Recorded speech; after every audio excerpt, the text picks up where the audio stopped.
জয় জয় শ্রী রাধেশ্যাম। আমি শিবানী। আজ জানব মোহিনী একাদশীর সম্বন্ধে। ওম গুরুবে নমঃ, ওম গুরুবে নমঃ। হরে কৃষ্ণ হরে হরে। একাদশী করা খুবই উত্তম।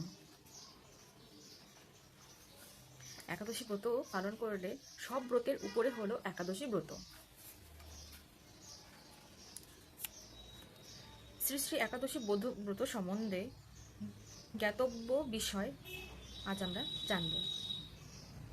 শ্রী শ্রী বৈষ্ণব গীতিকা গ্রন্থ হইতে শ্রী শ্রী একাদশী ব্রত সর্বব্রত ও যজ্ঞ হইতে শ্রেষ্ঠ। এই ব্রত পালন করিলে শ্রীহরি যত প্রীত হন, আর কিছুতে তেমন হন না। তাই ইহার এক নাম হরিতোষণ ব্রত। এই ব্রত সকলেরই পালনীয়। বিষ্ণু পুরাণে লিখিত আছে যে ব্রাহ্মণ, ক্ষত্রিয়, বৈশ্য ও শূদ্র, পুরুষ, নারী, কি সধবা কি বিধবা, যে কেহই হোক না কেন, ভক্তি সহকারে শ্রী বিষ্ণুর প্রীতিকর একাদশী ব্রত পালন করিবে। অর্থাৎ কেউ সধবা, বিধবা, বাচ্চা, বুড়ো, বৃদ্ধ, বৈষ্ণব, সাধু, সন্ত যেই হোক না কেন, প্রত্যেকেরই একাদশী ব্রত পালন করা অনিবার্য। তাকে সেটা করতে হবে, করলে অনেক উত্তম। এটি শ্রী বিষ্ণু বলেছেন। অনেকে ভাবে যে পিতামাতা থাকলে, পিতামাতা জীবিত থাকাকালীন একাদশী ব্রত পালন করা যাবে না। এই কথাটা 100%ই ভুল। একাদশী ব্রত 8 থেকে 80 যে যখন থেকে শুরু করবে, পারবে, তখন থেকে করতে পারে, এতে কোনো ভুল নেই। তাহাতে সর্বোৎকৃষ্ট ফল লাভ হয়। একাদশী ব্রত ভালো মতন ভাবে সুন্দরভাবে পালন করতে পারলে, নিয়ম অনুসারে পালন করতে পারলে তার অনেক ভালো হয়, অনেক ভালো ফল লাভ হয়। একাদশী ব্রত নিখিল কাম ফলপ্রদ ও হরিপ্রীতিকর। সুতরাং এই ব্রত পালন করা সকলেরই কর্তব্য। সৌর পুরাণে লিখিত আছে যে কি বৈষ্ণব, কি সৌর, কি শক্তি সকলেই একাদশী ব্রত পালন করিবে। তার মানে শুধু জীব জগতে মানুষই নয়, অথবা পৃথিবীরই কেউ নয়, সৌরজগতে সবাই, অথবা সৌর সবাই প্রত্যেকেই একাদশী ব্রত পালন করতে পারবে। স্কন্দ পুরাণে শ্রী মহাদেব বলিলেন, হে দেবী, একাদশী দিনে অন্ন ভোজন করিলে মাতৃঘাতী, পিতৃঘাতী, গুরুঘাতী বলিয়া পরিগণিত হয়। একাদশী দিনে ভোজন করিলে মহাপাপ গ্রহণ করা হয়। একাদশী দিনে ভোজন করিলে তাহা গোমাংস তুল্য ভক্ষণ হয়। আরও শ্রীহরির বক্ষে শেলাঘাত স্বরূপ হয়। হে ভগবান, না জানি এতদিন একাদশী ব্রত পালন না করে কি না ভুল করছি। শ্রীহরির শেলঘাত স্বরূপ হয়। তাই একাদশীর দিনে আহার করিও না।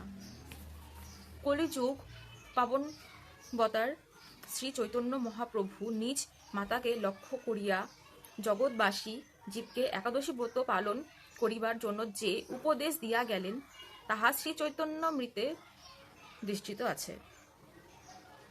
একদিন মাতার করি চরণে প্রণাম। হে প্রভু, মাতা, হে প্রভু কহে, মাতা, মোরে দেহ এক দান। মাতা কহে, তাহি দিব, তুমি মাগিবা। প্রভু কহে, একাদশীতে অন্ন না খাইবা। সচি বললেন, না খাইব, ভালোই কহিলা। সেই হইতে একাদশী করিতে লাগিলা। একাদশী ব্রত বৈষ্ণবগণের পালন করা একান্ত প্রয়োজন। মহাপ্রভু শ্রীল সনাতন গোস্বামী পাদকে যখন বৈষ্ণব স্মৃতি গ্রন্থ রচনার জন্য আদেশ করিয়াছিলেন, তখন নিজ মুখে বৈষ্ণবগণের কিরণ ও পালনীয় সম্পর্কে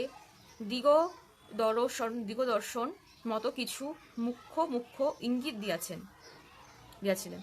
সেই সকল ইঙ্গিতের মধ্যে একাদশী ব্রত অন্যতম। এই ব্রতকে বৈষ্ণব ব্রতও বলা হয়। স্বরগোস্বামীর অনুগত শ্রী বৃন্দাবনে যে বৈষ্ণব সমাজ তাহার এই ব্রত পূর্ব থেকে আদ্যবহি বহুমান্য সহকারে পালন করিয়া যাইতেছেন। দশমী তিথি বিদ্যা একাদশী বৈষ্ণবদের পালনীয় নহে। মানে একাদশী দিন আমাদের হয় কি, কোনো সময় কোনো একাদশী, মানে বেশিরভাগ একাদশী আমাদের মধ্যে এই জিনিসটা পড়ে যায় যে দশমী আর একাদশী একই দিনে পড়ে। অর্থাৎ আজকে বিকেল 5টা 7টার সময় হচ্ছে দশমী ছেড়ে একাদশী শুরু হবে, মানে একাদশী লাগবে।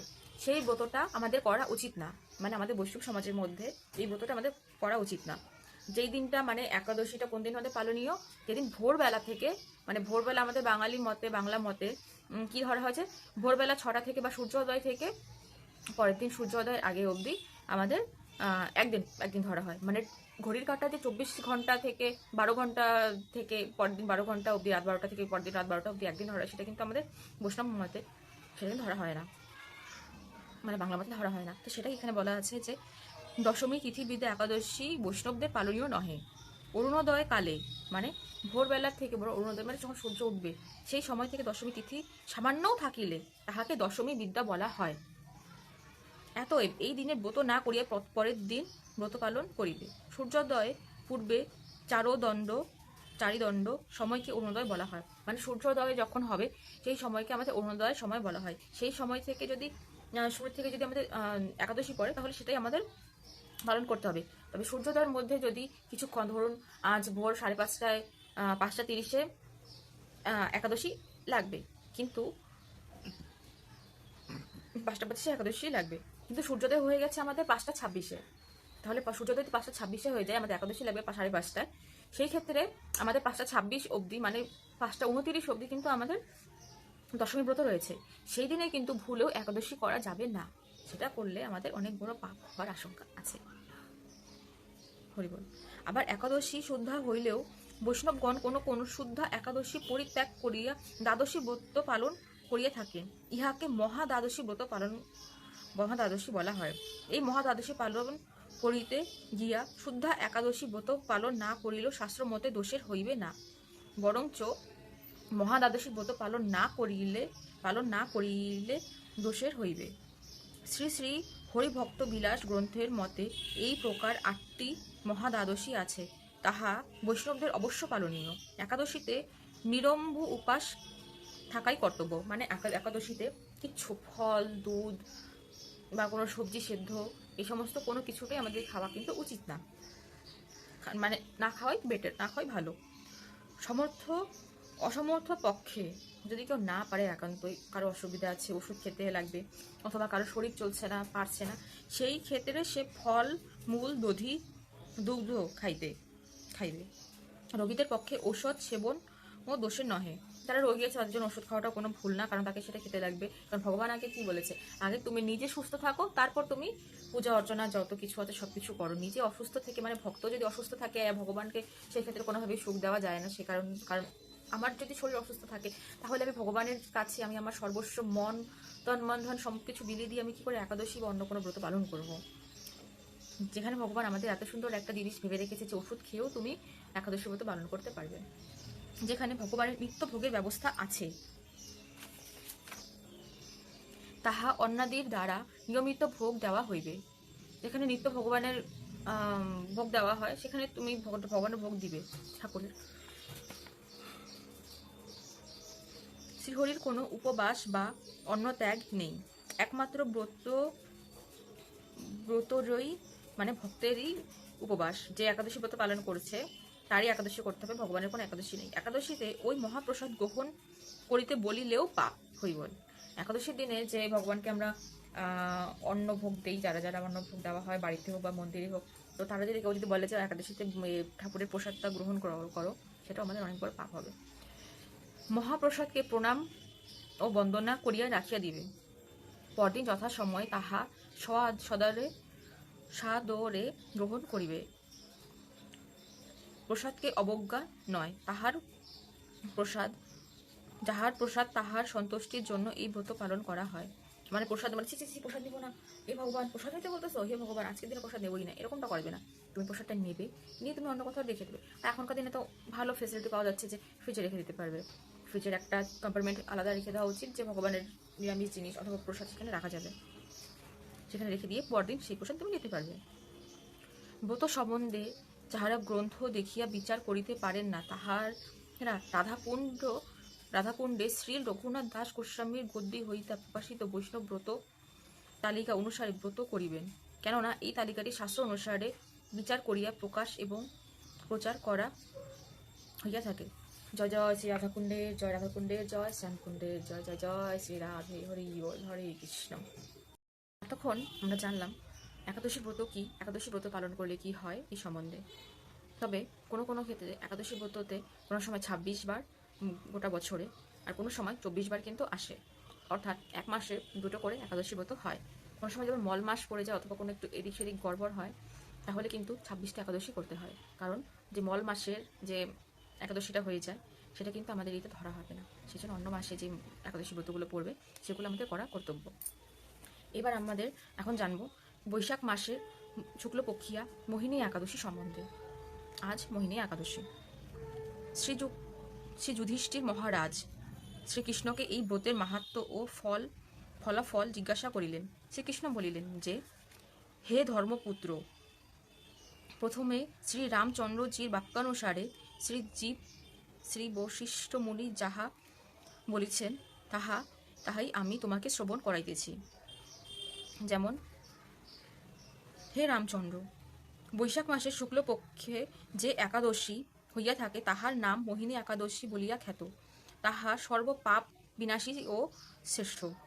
আমি সত্য সত্য বলিতেছি যে এই ব্রতের প্রভাবে সেই মহাজাল ও সমস্ত পাপ হইতে জীব মুক্ত হয়। সরস্বতী নদীর তীরে ভদ্রাবতী নামে এক পুরী ছিল। তথায় দত্তমান নামে এক রাজা রাজত্ব করিতেন। তাহার দান পরায়ণ ধসপাল নামে এক বৈশ্য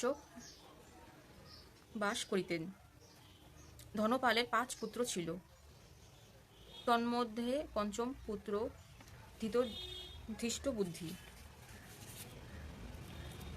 ধৃষ্টবুদ্ধি ছিল মহাপাপ নিমগ্ন। সর্বদা সে পাপ কর্মে লিপ্ত থাকিতেন। সেই জন্য পিতা পুত্রকে নিজ গৃহ হইতে চলিয়া যাইতে আদেশ দিলেন। পিতৃগৃহ হইতে বহিস্থিত হইয়া ধৃষ্টবুদ্ধি বিভিন্ন স্থানে ভ্রমণ করিতে করিতে কৌণ্ডিন্য ঋষির আশ্রমে উপস্থিত হইলেন। তিনি ঋষিকে প্রণাম করিয়া নিজ পাপা হইতে কিভাবে মুক্ত লাভ হইয়া যায় তাহার উপায় জিজ্ঞাসা, নিজের পাপ থেকে কি করে উদ্ধার পাওয়া যায় সেই সম্বন্ধে তিনি জানতে জিজ্ঞাসা করিলেন। তদুত্তরে ঋষি বলিলেন, বৈশাখ মাসের শুক্লপক্ষে মোহিনী একাদশী ব্রত পালন করো। এই ব্রতের প্রভাবে পাপ রাশি ক্ষয় প্রাপ্ত হইবে। ধৃষ্টবুদ্ধি মুনির আদেশ শুনিয়া মনে মনে হাস্য করিতে করিতে তাহার উপদেশ অনুসারে যথাবিধি ব্রত করিতে প্রবৃত্ত হইল। হে নিপৃষ্ট শ্রেষ্ঠ, এই ব্রতের অনুষ্ঠান শেষ হইলে তাহার সমস্ত পাপ বিনষ্ট হইবে। তৎপরে সে ধৃষ্টবুদ্ধি বিদ্য দেহ ধারণ পূর্বক গরুরের উপরে আরোহণ করত। সমস্ত উপদ্রবিত বিষ্ণুলোক গমন করিলেন। মানে সেই যে একজন পাপী ব্যক্তি ছিল, তার বাবা তাকে বাড়ি থেকে বের করে দিল, এবং বাড়ি থেকে বের করে দেওয়ার পর তিনি কৌণ্ডিন্য মুনির আশ্রমে গেলেন। গিয়ে বা জানতে চাইলেন, হে মুনিবর, আপনি আমায় বলেন যে কি করলে আমার সমস্ত পাপ নষ্ট হয়ে যাবে, আমি এবার পাপের জ্বালায় থাকতে পারছি না। তো তারপর তাকে সেই মুনিবর বললেন যে তুমি এই মোহিনী একাদশী ব্রত পালন করো, বৈশাখ মাসের শুক্লপক্ষে মোহিনী একাদশী ব্রত পালন করো, তাহলে তুমি সমস্ত পাপ থেকে উদ্ধার পাবে। আর সে এই সমস্ত পাপ থেকে উদ্ধার পেয়ে সে বিষ্ণুলোক গমন করিলেন। স্বয়ং গরুর পাখি তাকে নিতে এসেছিল। গরুরের উপরে আরোহণ করত সমস্ত উপদ্রবহিত বিষ্ণুলোক গমন করিলেন। জয় জয় শ্রী রাধে, হরি বল, হরে কৃষ্ণ। আজকের মতন এখানেই সমাপ্ত। দেখা হচ্ছে অন্য একদিন অন্য একটি ব্রত নিয়ে এবং অন্য একটি একাদশী সম্বন্ধে আমি আপনাদের সামনে প্লেস করব। আপনারা সেই সম্বন্ধে জানুন। একাদশীর জয়, জয় একাদশীর জয়, জয় জয় শ্রী রাধাকুণ্ডের জয়, জয় জয় শ্রী শ্যামকুণ্ডের জয়, জয় জয় শ্রী গিরি গোবর্ধন কি জয়, জয় গুরু গুরুদেব মহারাজ কি জয়, প্রেমানন্দ মহারাজ কি জয়, সকল ভক্তবৃন্দ কি জয়, জয় জয় শ্রী রাধে, হরি বল, হরে কৃষ্ণ।